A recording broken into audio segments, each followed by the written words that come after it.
বিসমিল্লাহির রহমানির রহিম। আসসালামু আলাইকুম রহমতুল্লাহ। হাসান সাইদ আলী লাইফস্টাইল এবং ওবেসিটি ক্লিনিকের পক্ষ থেকে আজকে একটি নতুন ভিডিও নিয়ে আসলাম। ডিয়ার ভিউয়ার্স, এই ভিডিওটি আপনার জন্য অতি প্রয়োজনের সাথে সাথে আপনার অনেক রিলেটিভ যারা এই ডায়াবেটিক্সে ভুগছেন তাদের জন্য অতি প্রয়োজনীয়। ডিয়ার ভিউয়ার্স, আমি বলতে চাচ্ছি যে ডায়াবেটিক্সকে আমরা শর্করা জাতীয় রোগ বলে থাকি, কিন্তু আসলে ডায়াবেটিস একটি রক্তনালীর রোগ।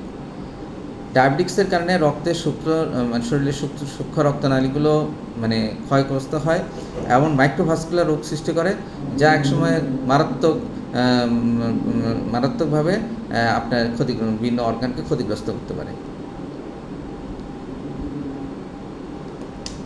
রক্তের শর্করার মাত্রা বেশি দীর্ঘদিন থাকলে এটা কি করে, রক্তনালীর ভিতরের দেওয়াল বা আবরণকে নষ্ট করে ফেলে।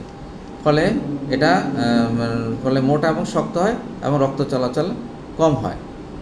রক্তের যখন চলাচল কম হয় তখন রক্ত অক্সিজেন ও পুষ্টিও প্রবাহিত কম হয় এবং এগুলির অভাব দেখা যায়। ফলে একে ডায়াবেটিক মাইক্রো অ্যাঞ্জিওপ্যাথি বলে।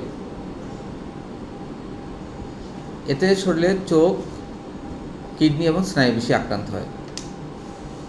চোখের রেটিনার যে ক্ষুদ্র ক্ষুদ্র মাইক্রো নালীগুলো আছে, এগুলি শুরুতেই ক্ষতিগ্রস্ত হয় এবং অনেক সময় চোখে ঝাপসা দেখে। আলো দেখলে চোখ ঝিলমিল লাগে, হঠাৎ দৃষ্টিশক্তি কমে যেতে পারে, একসময় দেরিতে চিকিৎসা করলে অন্ধত্ব বন্ধ হতে পারে। অনেক ক্ষেত্রে প্রাথমিক পর্যায়ে উপসর্গ কিন্তু তেমন থাকে না। তাই ডায়াবেটিক ধরা পড়ার সাথে সাথে বছরে 3 থেকে 4 বার আপনি চোখের পরীক্ষা করবেন। আরেকটা হলো কিডনি ক্ষতিগ্রস্ত হয়। আমাদের কিডনিতে যে কয়েক বিলিয়ন যে ছাঁকনি আছে, ডায়াবেটিক এই ছাঁকনিগুলোকে নষ্ট করে, ন্যাফ্রন বলে। যখন ন্যাফ্রনগুলো নষ্ট হয় তখন শরীরের অ্যালবুমিন অথবা প্রোটিন এই ন্যাফ্রন দিয়ে পাস হয়ে চলে যায়। অ্যালবুমিন যে প্রোটিন বেশি যায়, তখন হাত পা মুখ বা শরীর ফুলে ওঠে এবং একই সময় রক্তচাপ বেড়ে যেতে পারে। ডায়াবেটিক্সের আরেকটা ক্ষতিকর স্নায়ু। ডায়াবেটিসে যখন স্নায়ু ক্ষতিগ্রস্ত হয় তখন হাত পা ঝিমঝিম ভাব তৈরি হয়, জ্বালা পোড়া বা পুড়ে যাওয়ার মতো অনুভূতি তৈরি হয়, অবসতা বা অনুভূতিহীন কমে যায়, ব্যথা হতে পারে, রাত্রেবেলায় যেটা ব্যথা বাড়ে।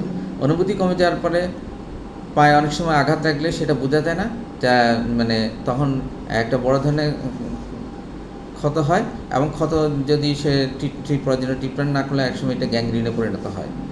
কারা ঝুঁকিতে বেশি থাকেন? যারা সাধারণত 10 থেকে 15 বছর ডায়াবেটিক্সে বা ক্রনিক ডায়াবেটিক্সে ভুগে থাকেন তারাই এই রোগটায় আক্রান্ত হন বেশি। যাদের ডায়াবেটিক্সের নিয়ন্ত্রণ থাকে না, নিয়ন্ত্রণ করেন না, সে একই সাথে উচ্চ রক্তচাপ আছে, একই সাথে উচ্চ কোলেস্টেরল আছে, তা ধূমপান করেন, স্থূলতা, শারীরিক পরিশ্রম কম করেন, তাদের এই রোগটা হওয়ার সম্ভাবনা একদম 100%।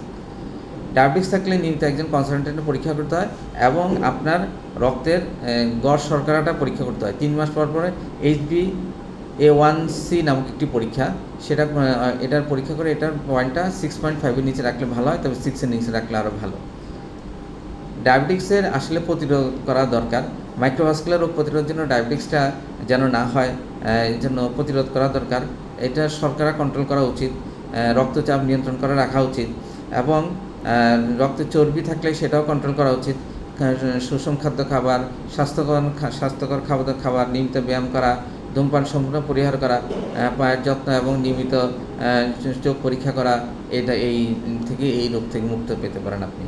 তো ডিয়ার ভিউয়ার্স, আজকে ডায়াবেটিস যে একটি আসলে রক্তনালী ক্ষতিগ্রস্ত করা রক্তনালী রোগ, এই বিষয়ে আমি আপনাদেরকে বললাম কিভাবে রোগ হয় এবং কোন কোন অর্গান, বিশেষ করে চোখ, কিডনি এবং স্নায়ু বেশি ক্ষতিগ্রস্ত হয়, কারা ঝুঁকিতে থাকেন তাও বললাম, যে যারা দীর্ঘদিন ডায়াবেটিসে ভুগছেন, 10 বছর 15 বছর, তারাই বেশি রোগ হয়। তো আজকে আশা করি এই ভিডিওটা আপনার উপকার লাগবে।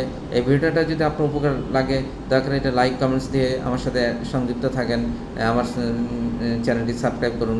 তো ধন্যবাদ। আসসালামু আলাইকুম রহমতুল্লাহ।